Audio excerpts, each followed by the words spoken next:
Welcome in to the CF After Dark post-game show. Iowa State beats Utah 75-59. Finally getting the hell out of the damn state of Utah. Might leave Jake Bren behind. We don't need him here. Intern Jake must graduate the intern program before he can leave Utah. He's stuck. I'm just glad they're getting the hell out of there. It was up and down time, obviously. So, but Iowa State gets to win, and Texas Tech is looming inside Hilton Coliseum on Saturday. I'm Matthias Schwarzkopf. With me is Austin Keeney and Levi Stevenson. We're gonna break down this victory over Utah for what it was, which wasn't a whole lot. Just a workmanlike win. It's just a win. I'm expecting like 5 minutes of basketball and an hour of shenanigans from the chat tonight. I mean, you can say it was good thing or not, but it was pretty boring. The first half, first 12 minutes or so, Utah did their best to keep it interesting. They their point guard knocked down a bunch of shots. They were whipping the ball around, moving it like no other. Yeah, good ball movement from them. And then they kind of just gave up. Terrence Brown. I was really impressed with Terrence Brown. I was gonna say, like, we got to shout that guy out. I hope somebody rescues him from that program. I hadn't really watched him at all this season, but I was very impressed with Terrence Brown. He's a nice little player. Tom is still stuck in Charlotte, North Carolina, folks, for those who are asking. He actually sent me a message today and said, basically, he worded it as there was no way the post-game show could go on without him. He's probably right, if we're being honest. He didn't mean to word it that way as he came back, but that's how he started off his message. Basically was, can you guys survive without me? Tom's getting cocky, isn't he? Yeah, he's getting, the no salad dressing salad is getting to his head. Finney likes your hat. Thank you, Finney. Thank you for the $4.99. Yeah, pal. Yeah, it wasn't like it wasn't an incredibly, it wasn't a blowout or anything like that. Which, I mean, well, it was 16 points, but it was one of those. It was a gradual blowout where it was like, it wasn't just like they took a 20-point lead and then just kept them away like they've done in the past. It was just a slowly build up a 16-point lead. I guess they kind of did some back and forth there for the first 5-8 minutes, something like that. But great teams cover. We did just that today. Yeah, because what did it finish at? 14 and a half. Something like that. Yeah. Not a great day shooting though. 7 of 23 from the 3-point line. Which is shout out to Milan though, 4 of 8, and now the school record holder for most threes made in a season. Yeah, past Dedrick Willoughby, our now departed Dedrick Willoughby, great, who also set the single season record while wearing 22 in gold. And Milan just broke his record wearing 22 in gold. So pretty cool little bit of historical symmetry there. This is 260 pounds of twisted steel and sex appeal, Vinny. You got a fake hip or something? Or don't fucking worry about it. Got abs of steel. Check out this. Got the Buccaneers t-shirt. Shirt, yeah. We will a quick pub. You guys got till Friday to get this deal. All the NIL signature collection. Mm-hmm. Get 3 for you buy 3, save 10 on each by using code MBB Cyclones. Go to cyclonefanaticsshop.com. Then you get this sweet t-shirt like I do. So you have that one and the Taman one. What was the third one? I got the Money Milan t-shirt. Struggle to say that. I know. It's just like embedded into my head at this point. We have Milan, and then the Olympics happening at Milan. Yeah. Get to cyclonefanaticsshop.com. Get your shirts now. Yeah. I'm going to say I'm not really worried about not shooting the ball well tonight. This was a game for me where we were just so much better than Utah, and this was a chance for us to get some turnovers and get out on the fast break. And it felt like we played a lot faster than we have in a while. And look at the box score. We forced 18 turnovers. I don't know what Utah is statistically for holding on to the ball, but that was a really good night for us on the defensive end. I think you got to shout out Bateman. Was awesome on defense again. Awesome. Yep. He's really establishing himself as like that firm part of the rotation where it's getting harder and harder to keep him off the floor. Up to 23 minutes tonight on the floor. And that usually he's hovering around that 16 to 18 minute mark, but he's up to 23. All guys off the bench tonight were in the Utah 20s. is very middle of the road turnover percentage. So, but they turned over a ton tonight. I think I would say blew them out in points off turnovers 20-9. I mean, that'll win you a lot of basketball games. Should we maybe start here? Plata started in place of Buchanan tonight? Yeah, the beginning of this comment is kind of weird, but can someone who supposedly covers the Cyclones? We all cover the Cyclones in a way, right? It's a very like backhanded way to ask this question. That's a crazy way to. We are that question, not real journalists. Give some thoughts on Plata starting over Buchanan. Seemed like a message from TJ to me. I think originally a lot of people thought it was an injury, maybe, but he played 22 minutes, so clearly not hurt. I mean, Buchanan subbed in after like 4 minutes, but I don't know if this was we're gonna try something here and shake things up a little bit, or if this was hey, Buchanan, you need to play better, or you're going to get your minutes chipped away at even more. Well, Jake Brent is on the ground. We will see if he can find anything out for us. Yeah, I just Buchanan had a rough couple games, I would say. Like not like he wasn't horrible, but I think just had been off the last few games. So I think changing up his routine, just making a quick change, especially against Utah, where you feel like pretty much no matter what you do, as long as your main group plays half decent, you're probably going to win that game. So that's a fairly low risk spot to try to just kind of change something up a little bit and kind of break out of that little funk that they'd kind of been in. So these fucking guys in the chat with these Dom Nelson, fucking Dom Nelson. They're making it a bit at this point. Props. Buchanan's really struggled with the physicality of these bigs, I think, that we've been facing. So it's not like Plata's that much more physically stronger than him. And Buchanan actually played pretty well off the bench if you look at his numbers. He did. 2 of 2 from the free throw line. That was awesome. Yeah, Plata is gonna be stuck in a weight room this summer. Feed him a bunch of cheeseburgers and keep him in the weight room, and he should round into a nice player overall after that, because he is a little soft underneath the rim offensively when he does get the ball. We can see it on the pick and rolls that he gets. He's very, very soft.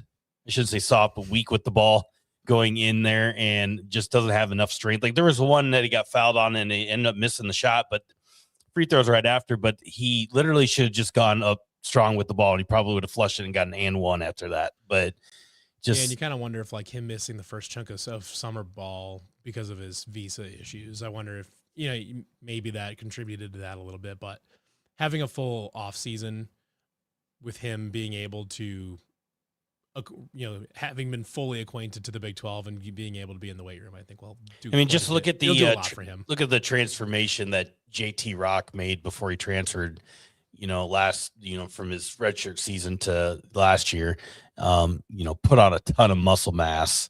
Let's get that done for Plata. Let's get it. So whether or not it was an injury, I guess I'm not entirely sure.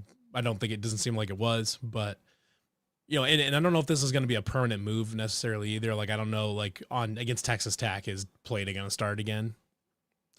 I don't know. I mean, part of it also too is like it doesn't necessarily matter who starts so much as who plays more, and Buchanan still played more minutes than Plata did tonight. So, Arizona fan here says, "You guys rock." I don't know what anybody says. Next week's game of Arizona versus Iowa State is Big 12 game of the year. Y'all scare us, even if we won't admit it. Thank you for tuning in. Yeah. Thank you for tuning in, Michael. Shout out. Yeah. Shout out to Arizona fans. Arizona had a battle tonight. Maybe we'll get into some of the other Big 12 stuff, but they survived, and they essentially have a stranglehold on the regular season championship now. They play Kansas on Saturday. What do you guys think of that Texas Tech game? Because obviously they blasted somebody tonight. They blasted Cincinnati tonight, who apparently was still celebrating their win over Kansas. But yeah, without Jacob Toppin, they're obviously not. They're playing well without him. They're not. Yeah, they're not the same team, but they're playing well without him for now. I feel like they are just going to spread the floor and bomb threes.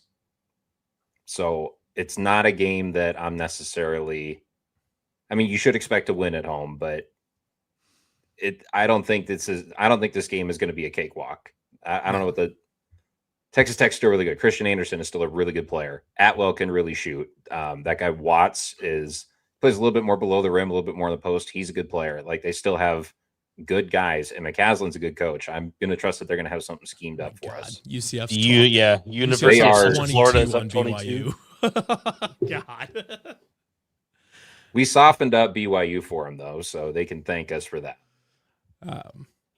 Both are really streaky teams at this moment with UCF, and obviously they're a borderline NCAA tournament team and have a resume to probably get them in if they could, get a win like this today. But 20-point win at BYU will get you. We'll get you some bonus points. Yeah, for sure. Right now, Ken Palm has the Texas Tech game as a 7-point game with Iowa State as a 74% chance of winning. Yeah, see, I don't know how much of that is baked in with like the 20 games they played with Toppin. So right. I don't think they'll just win by 20. But I mean, to me, this is going to depend on.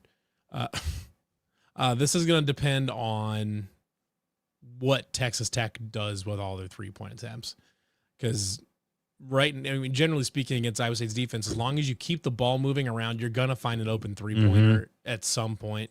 So if they shoot 35% from the game, they might struggle a little bit. But if they're up, 45% or something like that as a team, this game gets really complicated really fast for Iowa State, because that's just, that's their weak spot on their defense, is eventually getting enough rotations around to finding an open 3. And if that's what Texas Tech is going to do, is just try to win that thing behind the 3-point line, then it's going to depend on how they come down to how it's going to come down to how well they shoot it from there, and then how well Iowa State can close out on those shots.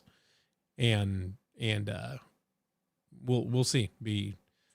And part of it too is Iowa State avoiding turnovers and giving Texas Tech free possessions. Tech was 10 of 25 from 3 tonight. Anderson shot 8 of them. Atwell shot 9, and then Jalen Petty shot 6. So it's almost like kind of like the Momcilovic thing of like, we just need to get our guys more shots. Our best shooters need to shoot the ball more. So I would expect that, Christian Anderson is probably going to attempt 10 to 12 3-pointers in that game on Saturday. And if he's hot, then it's going to be a battle. Yep. Yeah, and then we just need to make sure the backside rotations are good.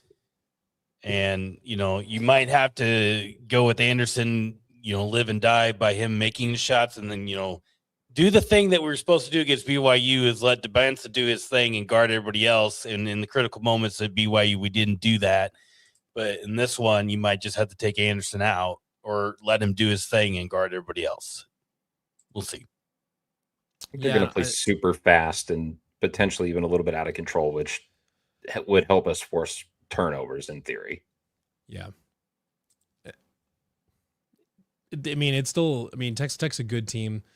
But it's, without Jacob Toppin, this is a game of like, this is a great opportunity for Iowa State to just the Austin show now. Hey guys. I got my monologue ready to go. The Texas Tech game, I think, is a great opportunity for Iowa State to play above its competition, because I think it has had a habit at times of playing down to competition a little bit, at least in conference play. And this is a good opportunity to to play above and really establish this as like, okay, Texas Tech's a good team, but without their star, they're a step down from Iowa State, and this is Iowa State's opportunity to enforce that. Yeah, I mean, you're really at this point on Saturday, you're playing to basically eliminate or get the tiebreaker over Texas Tech in the race for the keep bringing it up the race for the double bye in the Big 12 tournament. And right now we got 5 teams basically in that log jam. I mean, Arizona's pretty much locked in at this point. They get one more win, they're completely in. But then you got 4 others vying for that final spot in the double bye in the Big 12 tournament. And I think that'll pay dividends, just with how physical this league is and how much of a war that tournament is going to be, which, you go into Kansas City, if you lose the first one, it's not really going to hurt your tournament resume by any means, but you snag one more win when you're still battling UConn for that last number 1 spot. It could certainly help out a lot. Redbird, I don't have this verified, so I'm going to trust you here. Don't let me down. It says Blake Buchanan post game. I'm feeling good. I had a little bit of a thing the last couple of days, but I was able to play through it. So he did look a little winded at some points in time. You get to the end of that second half before they subbed him out, and then they brought him back in. But he walked an altitude thing too, where if he just wasn't feeling well, he walked back to the huddle and just did like a head dip, and he was like, "Fuck, get me out of here." And hands on the knees. And so TJ said in the post game he's been dealing with headaches. Yeah, quoted headaches. Okay, so not easy to play basketball with a headache. Not great. No, not ideal. And no actually, the one play, I think it was in the first half, the Utah player was going for a rebound out of bounds and really just chucked it right at his dick. And I don't know if you remember seeing that or not. It's like, what the hell? I love this. Jordan had to add this in. His wife is pregnant and loves us. Shout out to all the MILFs out there. What happens after you have the baby? Is she gonna hate us then? Or is she still gonna love us after the baby? Or is this just like one of those weird pregnancy cravings? Just like the CF After Dark crew? Or what? Are we pregnant ladies? Are we a pregnancy craving? Hell yeah, dude. Do we go undefeated the rest of the season? I think the Regular most likely season, probably no. I'm going 2-1 the rest of the way. And then why isn't Bateman Are you an starting? undefeated believer? No, the question, yeah. Austin's buffering. I would be really surprised. No, I'm kidding. I would be really surprised if we win that Arizona game. But so I'm going to say no. I think we go 2-1 from here on out. First responder isn't for everyone. First responder says Dom Nelson has been dealing with something too. Yeah, it's called being bad at basketball. Yeah, it's what if he listens? What if he's like, hey, you know what? I'm gonna see what if he listens and goes out there and angrily puts up a 20 burger and propels us to a win over Arizona. Great. I'm glad I could be part of that solution. Don't even care. This was his legacy night too. He's back in Utah. That's where he played last year. Yeah. It was also his legacy night last Saturday night too, and how that turned out. Why isn't Bateman starting? I guess the kicker there is, who do you take out for him? I mean, people are going to say Toure, but Toure, yeah. I like Bateman coming off the bench though. Yeah, it adds a spark. You got to have those guys that come off the bench and play with their hair on fire. And we see Bateman that just has that. Every time he touches the ball, he's ready to fire that thing, and it's kind of like that Tyrus McGee element to coming off the bench, where that guy would just fire from Des Moines if he could. But obviously Bateman probably going to work himself into the rotation, starting rotation next year, depending on what they do in the transfer portal and stuff like that. But it's nice to have that spark off the bench with him, Heisey, and Plater, Buchanan, whatever. You got to remember not to get hung up with who's on the floor at the beginning of the game, and it's who's playing. Bateman had 23 minutes tonight. Toure only played 15. So Toure started on the floor, but Bateman played more minutes. Plata started the game. Buchanan played more minutes. Yeah, it's one of those things where like Torrey is you. If you start, you're gonna start him, and he's either gonna give you that great game or he's gonna give you like the game he's just there, and then you counter with the Bateman stuff, and then you hope that he has it too. So just keep it the same way. Gives TJ a lot of flexibility too to have a guy like Bateman closed the Houston game, and Momcilovic was on the bench. Like you've got 7 guys that you would feel comfortable on the floor in crunch time. You can mix and match and kind of see how the game is going. When the nice thing with having Bateman there too, if you can take Milan off the floor and get him a rest or whatever, and bring Bateman on, is that the other team isn't going to deny Bateman the ball the same way that they're going to deny Momcilovic the ball. So like, when Milan's on the floor, you have to really work to get him open because they're going to try to deny him the ball. Bateman, they're not gonna necessarily stick to quite as tightly, just because he's younger. He's not shooting 52% from the 3-point line on the season, but he's been really, really good. He's been as good as advertised. He's been as good as we thought he was gonna be, at least as a freshman. And he's actually, and I will say he's been better defensively as a freshman than I was anticipating him being. Like I knew he was like a 3-and-D kind of guy, but I did not anticipate him having a strong D game. Great D game. Bates got some great D. Bates got some great D, man. And he's ahead that defensively. He even got himself a couple, if you want to call them Toure steals tonight, where it's really just like getting in the dude's face and he just kind of loses it, and then he nice couple takes to the rim too as well. So he's showing that he's just not a spot up shooter. And can take it inside if necessary too, which really helps. Surprised he only had 2 steals, but they both led to layups. Dunks. One was a dunk. One was a dunk. One was a layup. So give the man some credit here. One was a dunk. I think he's been awesome. And like I said, it's not about who's on the floor at the start of the game. It's who plays more minutes, and then who's on the floor at the end of the game. That's a lot more important. So whether or not played or Buchanan or Bateman or Torrey or whoever starts, it's not really all that important. It's a 24-point game in Provo at the break. At half, yeah. Woof. Ooh, hey. That's a take. Yeah, tell that to your pregnant wife. Diet Dr. Pepper is trash. I'm not a big Diet Pop guy. I know some people really, really like them, but I don't know. Leave me alone. Do you drink Diet Dr. Pepper? You literally have one right there. Okay. Yeah. More about we gotta go coffee to get the caffeine though. I can't remember which one of you guys is not a coffee guy. Neither. Matthias, of course. Neither No, of us both are of you. guys. Wow. Yeah, we are both anti-coffee guys. Look, like the thing that drives me nuts about coffee people is that it tastes like ass. Also that. But like there are people that will literally wake up like, I can't do anything until I have my coffee. It's like you literally wake up and breathe and you're awake. Like you don't need coffee to fucking function. Grow up. Yeah. Disgusting. It tastes bad. I'm really that big on the smell either. I know some people are like, oh, fresh roasted coffee lattes. And I don't know. The smell doesn't really do much for me, and I hate the taste of it.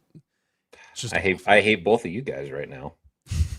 What do you do? Fight us both at the same time? It's really funny because I think we have a nice little pairing. They get hopped up on coffee, and then I get after you. We have a nice little grouping here, I think, of people that have we can Hell establish. Yeah, brother. We can establish a little like 2-man hills to die on for food takes because Keeney and I are both on Team are both in the Ginger Ale gang too. So Ginger Ale gang. Ginger Ale gang is a us and your grandmother. Ginger Ale gang. I just like trashing on the ginger ale because like you guys like it, but you take some ginger ale and mix it with some other stuff and some vodka. You got some pretty good stuff there too. So I'll take some ginger ale every once in a while. It's like me, Keeney, Jake, Larry, and like David. Redbird, I've been through many planting seasons and harvest seasons myself, and I've done it all without coffee. See, here's the bit with ginger ale. Ginger ale on a plane with a Biscoff cookie.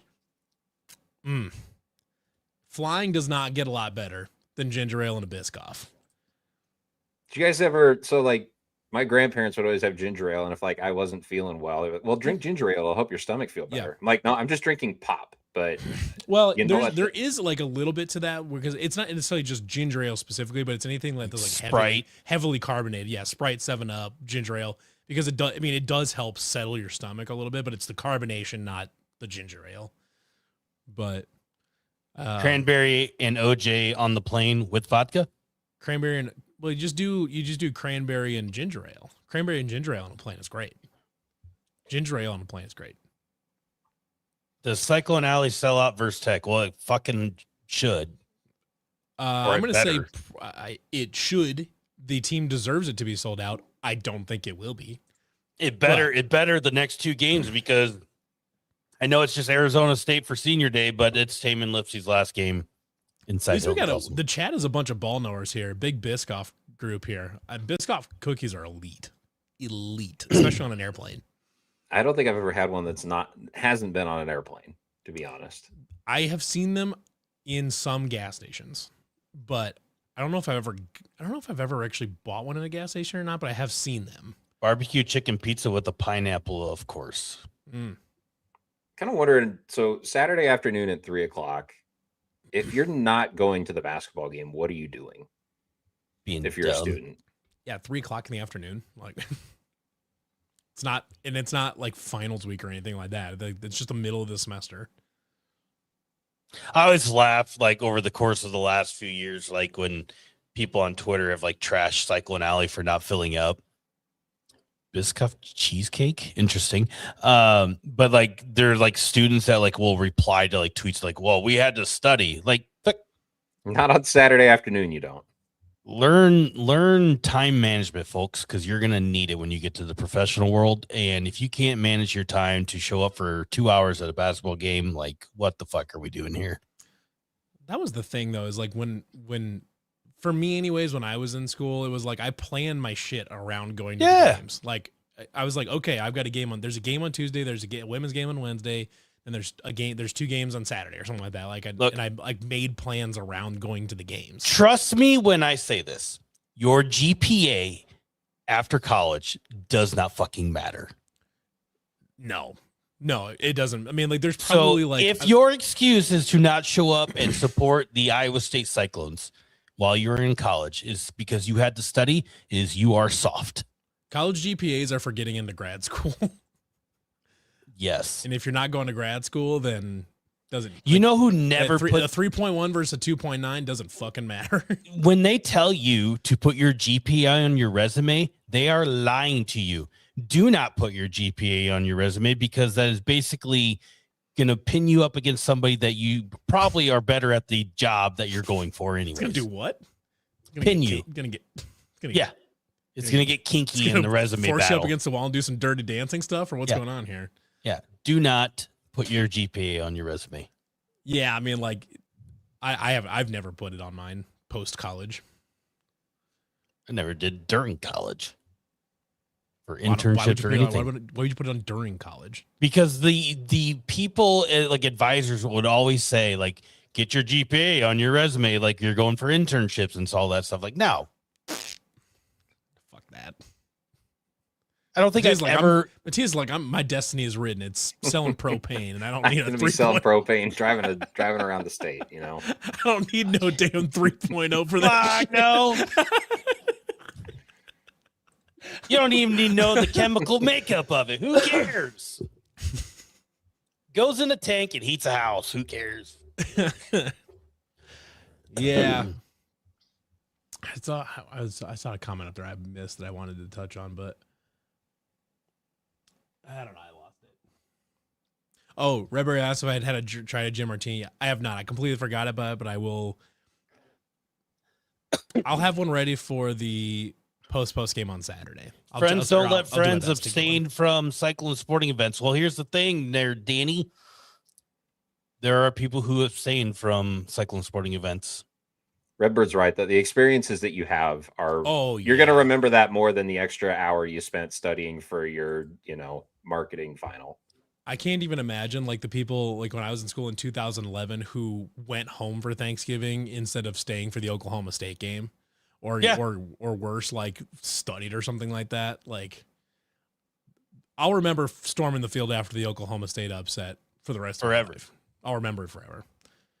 I'll be able to tell my kids about it, shit like that. Like, it's, you know, I wouldn't trade that. I wouldn't trade the court stormings against Baylor and Kansas. I wouldn't trade any of that shit for an extra 2 hours of studying.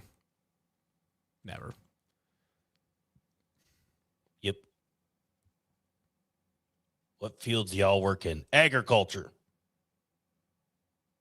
Construction, Finance. engineering, I guess more. Nerd. Yep. That's Yeah. me. Hey, I make the world run, okay? I feed the world. Finance. Get some shareholder value to take care of, okay? Shareholder value. Yeah. Yeah, this is exactly right. Brett says, I'll be old and senile, and my one memory will be storming the field at that game. That's exactly right. I won't. Yeah, get really old, and I'll be sitting on my couch, pooping my pants, and I'll still remember that going to that storming the field against Oklahoma State in 2011. Grandpa, what was the BCS? Yeah. Now there's 128 teams in the college football playoff, and we're all 90 years old. But And there's What an was- FCS what was that play- like? There's an Back FCS in my play-in day, to only get- 2 people got into the national title game, and then they and then we bitched determined about both of them. it, and then they determined it by a computer. What's a computer?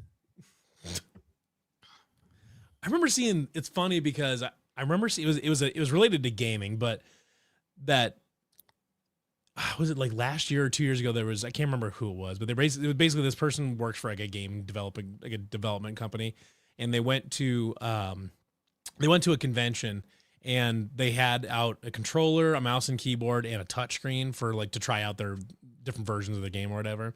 And basically anybody under like 16 or under 12 went straight for the touchscreen, or they went straight for the touchscreen. Or no, there was no touchscreen. They went straight to the mouse and keyboard because they didn't, but they tried to touch the screen because they didn't like know how to use a mouse and keyboard. They'd only ever used like an iPad their whole life. So like they assume that any screen that they walk up to can just be touched and used to control something. So like the what is a keyboard thing or what is a computer thing might actually be a thing at some point where they're just like everything just looks like an iPad basically. Crazy to think about.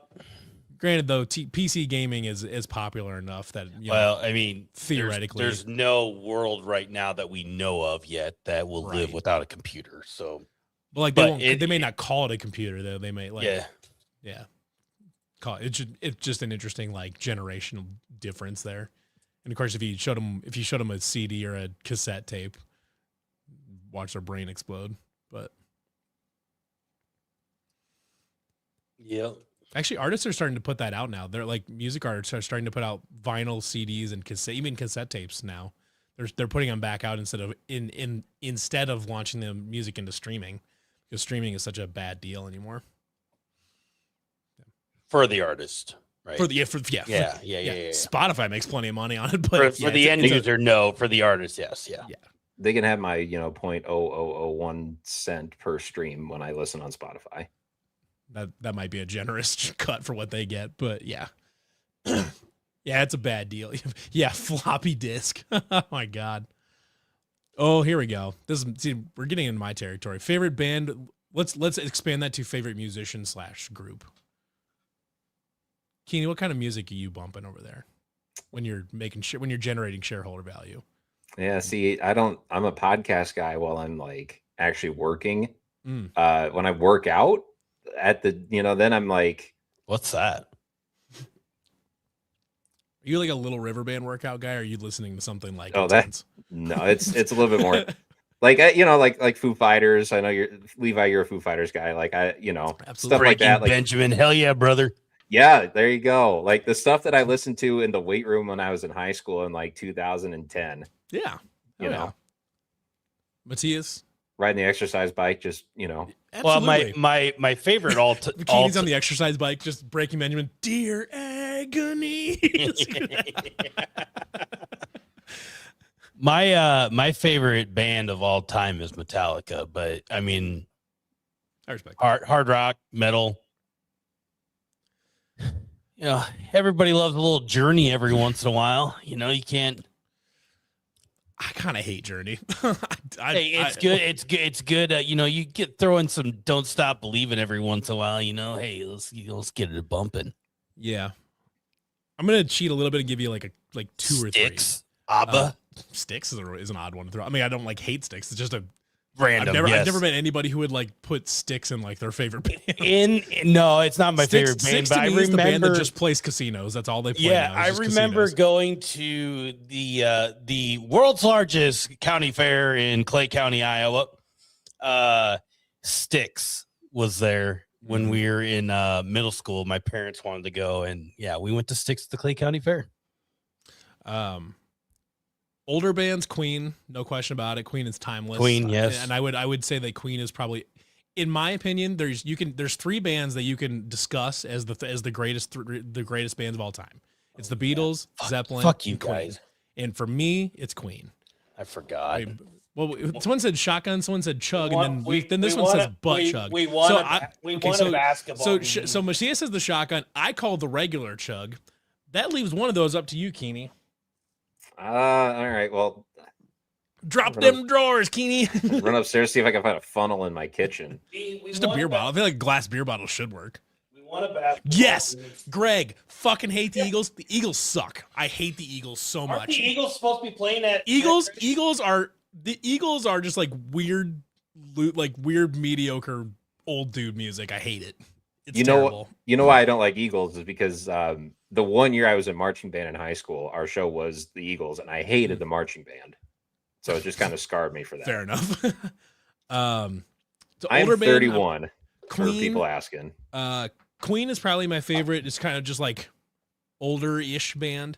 As far as anything current, I would probably lean Foo Fighters, though I will say I'm a very, very big Motion City soundtrack guy. I love that emo that emo pop punk genre as well. Eagles have publicly said that they are done after this tour because they're like 90 years Can they old. be done before this tour?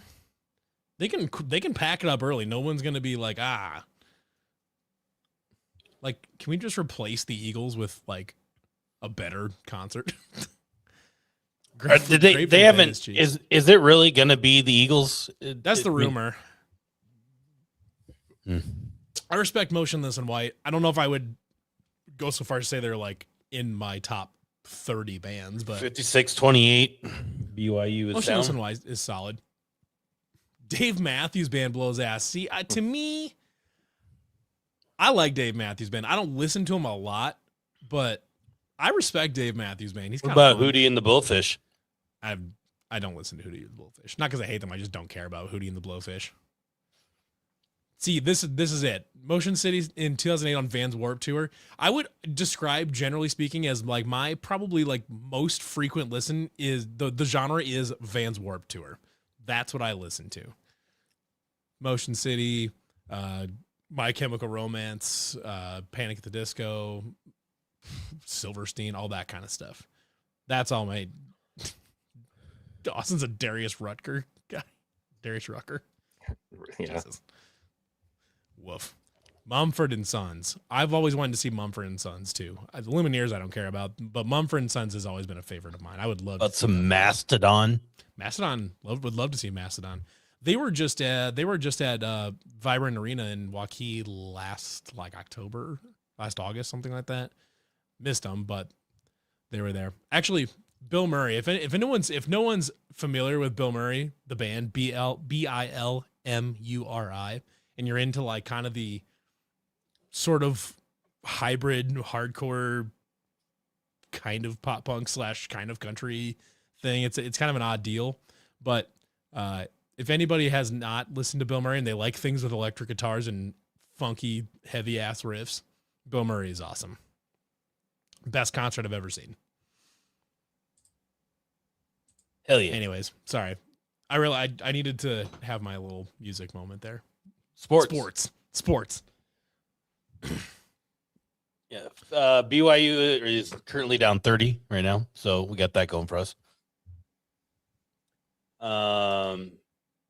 Yeah, so we got the Texas Tech game coming up Saturday. big one. Then, yeah, I mean, there really isn't a whole lot to dissect from this game. It was just basically win, get the hell out of Utah, regroup, get ready to take on Tech on Saturday, which is big pivotal for everything that's still ahead for this Iowa State basketball team. Probably should shout out Josh Jefferson quick. Joshua, I'm sorry. He had 20 points tonight. He very quiet. Again, like his best performances are the ones where like you look up at the end of the game, oh, he had 20 points and like 6 rebounds and 5 assists. I wasn't even keeping track of that. So yeah, good for him. He had a good night. Also, 7 to 10 from the free throw line. Good enough. Good enough. I like that number. That's true. Oh, yeah. I like even if I knew that you didn't play an instrument, I would immediately be like, that guy would play trombone. Hell yeah, brother. Yeah. All right. What did I play? Can you figure that one out? Flute. Saxophone. No. Or clarinet. Was it a brass? Yeah. I mean, you weren't like a trumpet, were you? I did play the trumpet. You were a trumpet? Okay. Yeah. You seem like a dirty sax guy, man. I feel like you get up there and just rip. I think you played the clarinet. Clarinet is the worst I did instrument not play ever the clarinet, invented. I can promise you. Sorry, clarinet is the second worst instrument ever invented after the oboe, which is somehow more annoying. The oboe and the clarinet suck. I should have done the cowbell. Really missed opportunity there. Unfortunately, as the resident percussionist here, you can't just play the cowbell. Yes, you can. They make you play the fucking glockenspiel and the bells first, which suck ass. I didn't get into playing the drums so I could play notes. Fuck you. I'm trying to beat the shit out of this snare drum. Glockenspiel. The glockenspiel and the marimba, the vibraphone. Yeah. See, I was so I had my parents made me do 1 year of high school band, and I was near the end, and I was like, I don't like doing this anymore. So for 1 year, I'll just put up with it.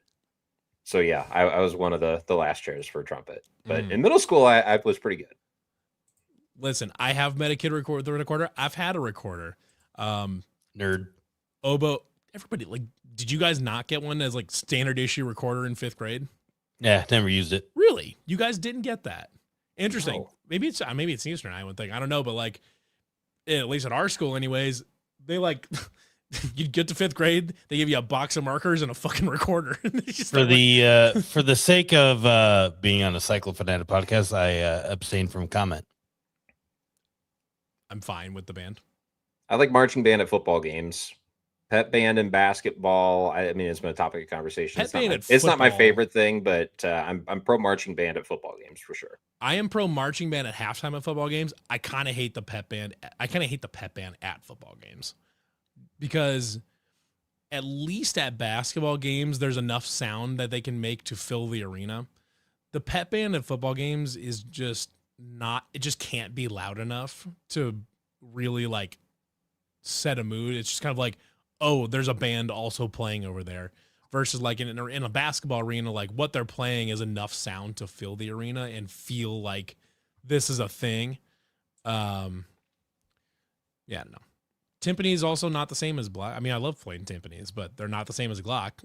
Timpani, you set it to one note and then you just beat the shit out of it then. You notice you're a dog in that? Yeah, I know. I'm a golden retriever in that, yeah. But if I was a dog, I wouldn't be a golden retriever. What would you be? I think my personality Wiener probably dog. matches. Yep. Wiener dog. I was going to say my personality probably matches a border collie, I would say. But Chihuahua. Ankle biter. No. I might be a cat. I don't know. What? Why? What is that? That's from a movie. It's they're what dog? Or no, it's from Parks and Rec. When they're trying, you guys ever seen Parks and Rec? Of course. Yeah, where they're trying to decide whose spirit animal, whose spirit dog is everybody's, and then there's this whole bit with April and Donna, and then at the end they just you're not a dog, you're a cat. I came across after the United States beat Canada on Sunday. It was 7 TikToks in a row of Ron Swanson mailing the letter to Canada. I was like, fantastic. Shout out Ron Swanson. Classic. Oh, Tom says we feels like we might be overplaying Juicy Wiggle. We overplaying it? I thought we had a couple games where we didn't play it at all this year. Basketball games. Yeah. I mean, as long as they're at like once a game, I mean, I don't know. I've been to one game this year in person and we played it once. So right. that's my experience. Yeah. I'm not sure what overplaying it means, I guess, but it's just like they play it once every game. Like, do they overplay the fight song? I don't even know. I don't know. Levi is not a poor man's percussionist. I guess whatever that means. I mean, I feel like it's because like the poor man's thing is like something that does it, but also just not really. But you do it currently. Yeah. This UCF BYU game is unlike anything I've ever seen. Like, what's the score now? It is 64-28. Jesus, what? BYU just made a 3 though. Hey, comeback starts now. Cut it to 33. Cut it to 33 early in the second half. Man, how bad are we? We got destroyed in that building. We also beat UCF by 30. So yeah, so it cancels out. Yeah, kind of. Unfortunately, that score kind of obliterates the "it's tough to win on the road" in the Big 12 narrative that we used to justify the BYU game. Still true. I wonder if I don't know where UCF is in the net. Maybe that gets us back into like quad 1 range for that game. Yeah. Well, AJ DeBanza has 10 points and and Robert Wright has 7, but other than that, nobody's really doing anything for BYU. If you had the first pick in the draft, who are you taking? I'm taking DeBanza. Cade Kelderman. Nice. Word. Good pull. Good pull. He's a senior, I think. Maybe. I actually don't know the answer to that. I'd probably go DeBanza. I'd take DeBanza if I was in that spot. It's hard to turn down that size and that athleticism with his ability to shoot the ball. I know it wouldn't be Darren Peterson at this point. No. Yeah. Although he did play quite a bit last night. Good for him. I want to say it, but I gave up Dom Nelson comments for Lent.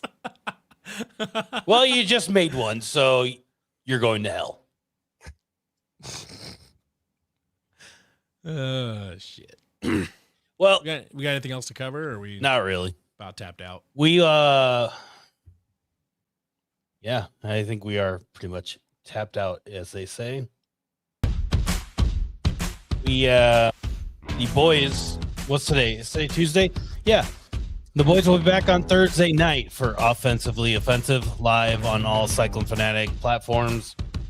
And then we will have post-game show following the... What the fuck just happened? Why'd you turn it off? I didn't do anything. Hold on. I turned off the looping thing. We're good. We're idiots. Yeah, so we'll be back on the post-game show on Saturday night or Saturday afternoon, whatever you want to call it. I'm not going to be here for that one. Thank the Lord, as some might say. Not me. But does that mean you're going to church or?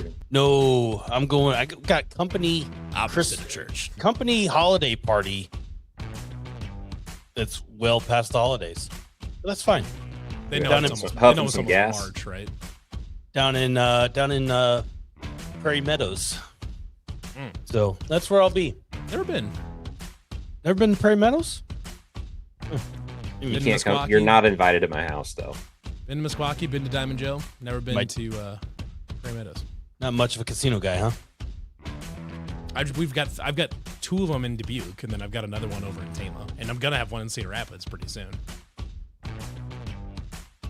Thanks for the $1.99 there. All gas, no breakfast. I'm just a cat. I'm just an old naked Persian cat. What the hell? So we'll be back on Thursday night for Offensively Offensive again, and the post-game show on Saturday as Iowa State goes to take down Texas Tech inside Hilton Coliseum and try to get the top 4 seeds in the Big 12 tournament. Austin, are you going to be at Hilton on Saturday? I will not be at Hilton. Fortunately, I won't be either. I don't know if anybody else is going or not. But Jake Bren will be there. Jake Bren will be there for all of us. Yeah. So for Matthias Schwarzkopf, Austin Keating, and Levi Stevenson, this is the Cycle Fanatic After Dark post game show.